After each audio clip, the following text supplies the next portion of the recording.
Assalamualaikum Ustaz. Waalaikumsalam. Apakah kuda laut halal?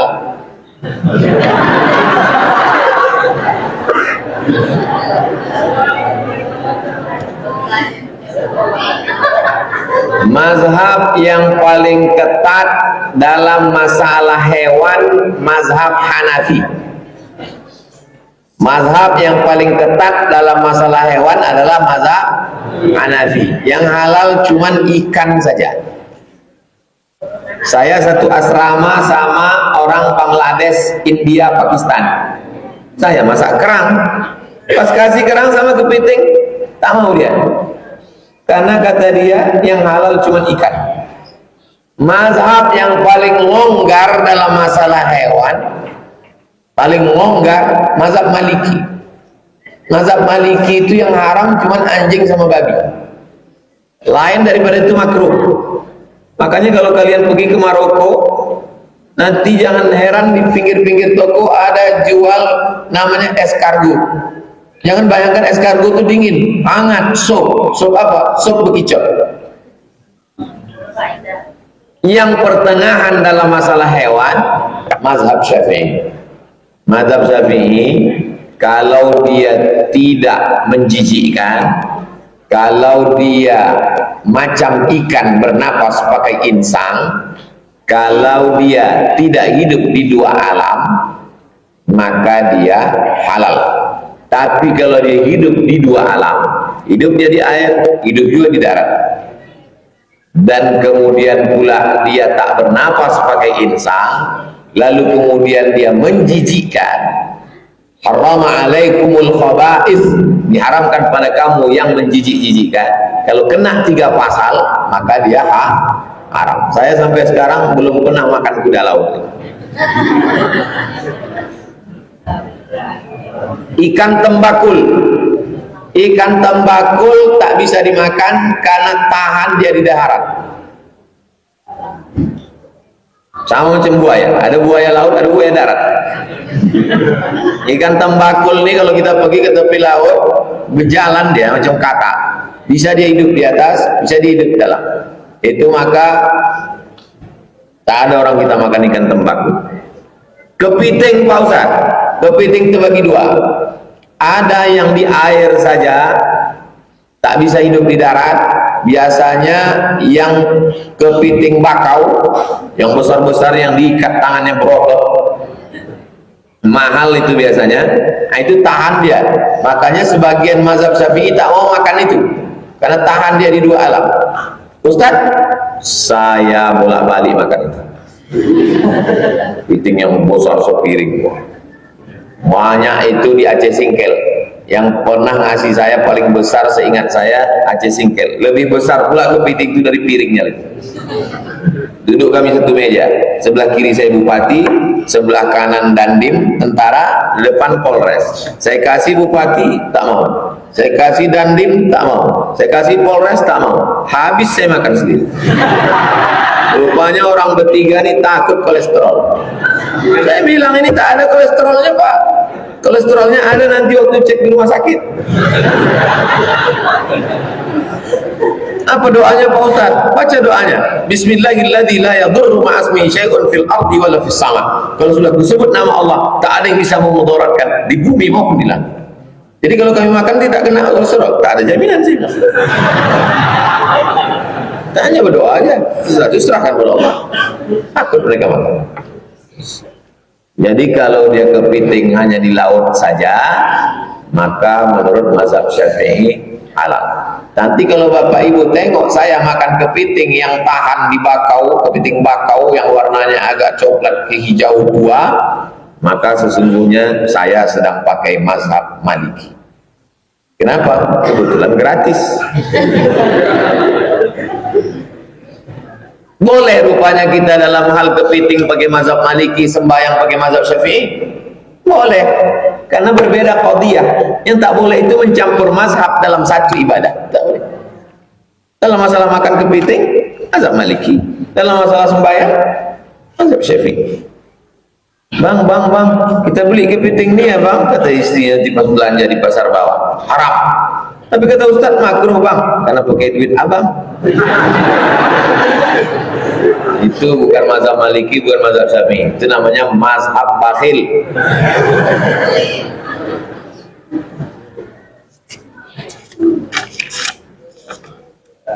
Apakah sah akikah anak kalau ternyata ibu anak itu belum akikah?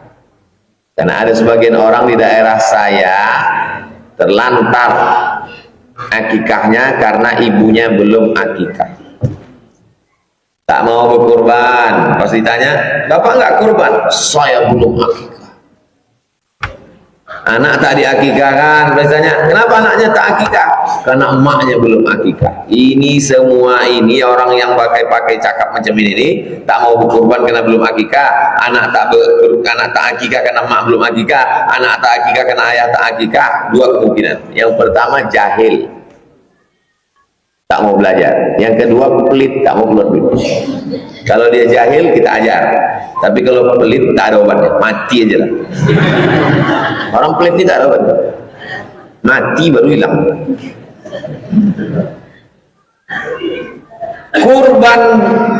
Kurban itu kewajiban bagi saya.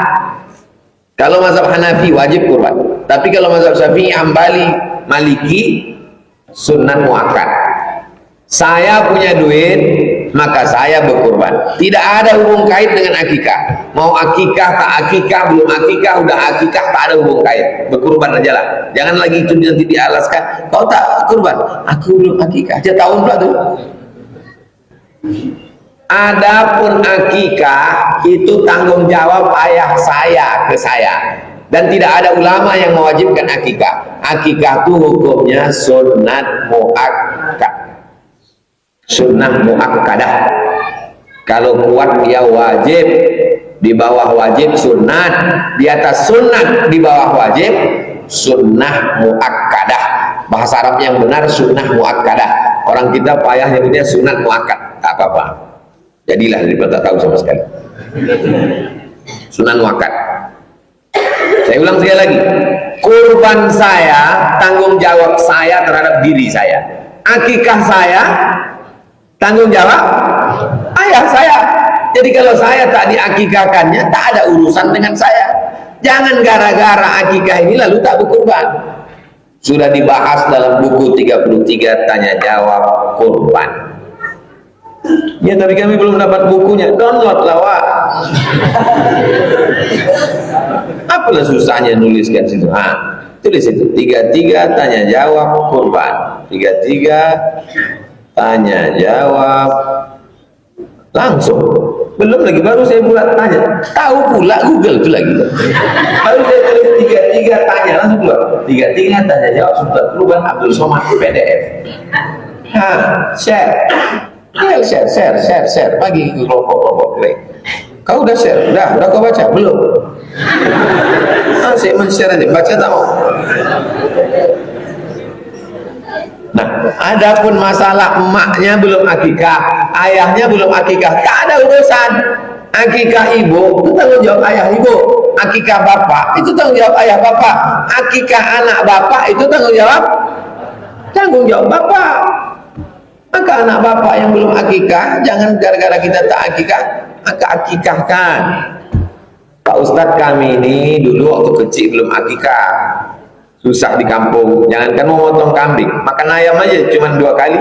Kalau tak ayam tuh kami sakit, ayam tuh sakit.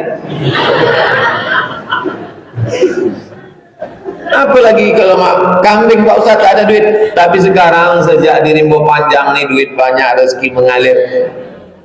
Boleh kami akikah sekarang Pak Ustadz? Sudah saya tulis dalam buku 37 masalah populer. Tulis, tinggal 37 masalah populer. Atau di blog tulis saja Somad Morocco, SOMADMOROCCO akikah, enter. Keluarkan handphonenya semua, tulis di situ di Google tuh SOMAD, jangan spasi, langsung MOROCCO Udah? SOMAD MOROCCO spasi akikah pakai Q. Akikah. Udah? Dapat? Enter. Kapan ditulis Abdul Somad itu? 24 Agustus 2012. Sekarang udah 10 tahun yang lalu, guys. Lengkap semuanya. Definisi akikah, dasar akikah, hukum akikah, hikmah akikah, jumlah kambing, mazhab Syafi'i, cemana kalau akikah selain kambing, waktu penyembelihannya, akikah tanggung jawab siapa, ucapan saat menyembelih akikah, hukum daging dan kulit akikah, memberi nama dan mencukur rambut, akikah kurban, selengkap-lengkap. Boleh dikopi untuk buku souvenir kenang-kenangan akikah, kasih tamu tuh semua. Kalau ada duit cetak, kalau tak ada duit tanya nomornya, share. Bolehkah kami akikah Pak Ustadz? Umur kami udah 40 tahun. Boleh. Dalam buku 37 masalah populer lengkap mazhab Syafi'i. Boleh akikah setelah dewasa. Siapa di antara bapak ibu nih mau akikah balik ini? Insya Allah datang saya jam berapa? Siapkan gulanya, datang. Tapi akikah aja, jangan minta ayun pakai marhaban. Tidak, datang kami jam 11. Marhaban ayanun. Tengok ibu tu duduk.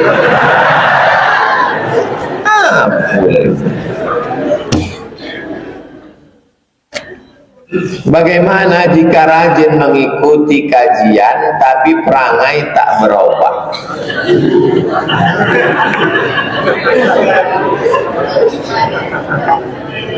Man sholatuhu, siapa yang rajin sembahyang, lam tamna'uhu anil fahsya wal munkar, tapi dia tak berubah, falam yazdad illa bu'dan, dia makin jauh dari Allah Ta'ala. Kita tak tahu siapa yang dapat haji mabrur, kita tak tahu siapa dapat Lailatul Qadar, kita tak tahu siapa dapat tobat nasuha, tapi ciri-cirinya ada. Apa ciri-cirinya? Berubah. Saya tak mau sebelum dengan setelah baca Riyadhus Shalihin tak ada berubah. Alhamdulillah Ustaz Somad, setelah setahun mengkaji Riyadhus Shalihin, jamaah makin banyak ke masjid. Amin. Ada tetangga saya pelit, Pak Ustaz, sesudah Riyadhus Shalihin ini berubah. Dulu kalau menyiapkan duit sedekah 2.000, begitu ngaji Riyadhus Shalihin 2.500. Saya mahasiswa hukum keluarga di UIN. Ustadz pernah membahas al-khaba'is pada makanan menurut Quraisy. Apa maksudnya Ustadz? Dan untuk saat ini siapa yang dimaksud dengan Quraisy?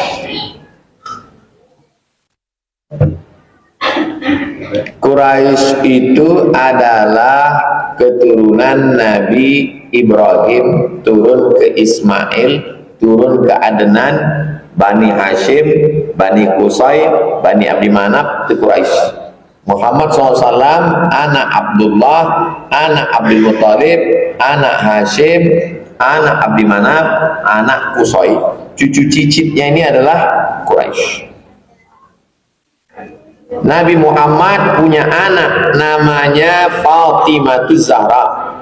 Fatimah punya anak laki-laki namanya Sayyidina Hasan, adiknya Sayyidina Husain.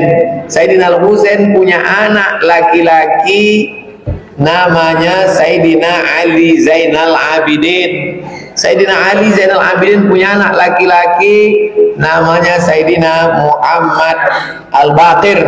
Sayyidina Muhammad Al-Baqir punya anak laki-laki namanya Sayyidina Ja'far Shadiq.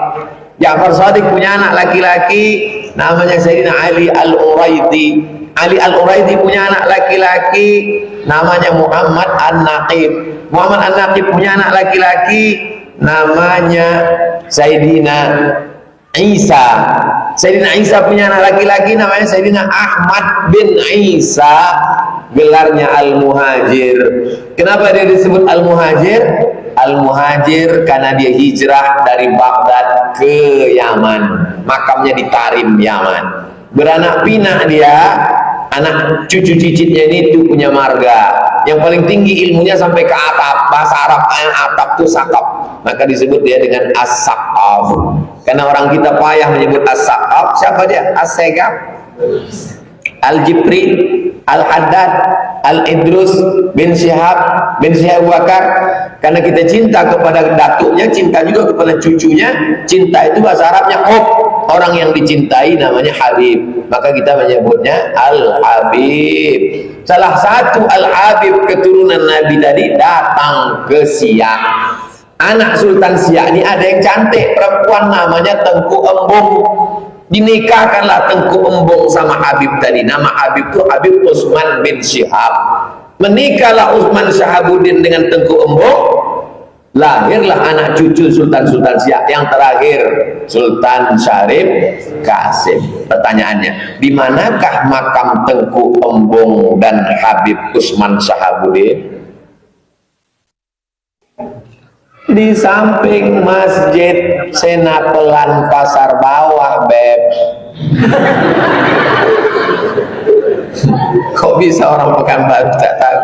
Kami tak orang Pekanbaru, Ustaz, kami Limbo Panjang, betul.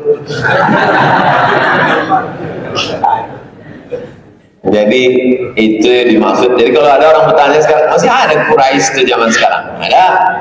Dari mana kita tahu Quraisy?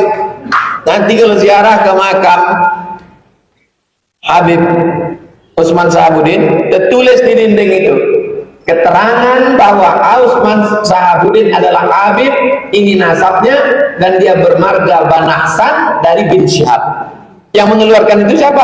Kantor di Jakarta namanya Rabithah Alawiyah, Ikatan Keturunan Habib Zuriat Nabi Muhammad SAW. 3 hari yang lalu saya dapat video, ada orang bersorban mengaku Habib, jumpa sama Habib asli, dibuka sorban, pukulnya botak.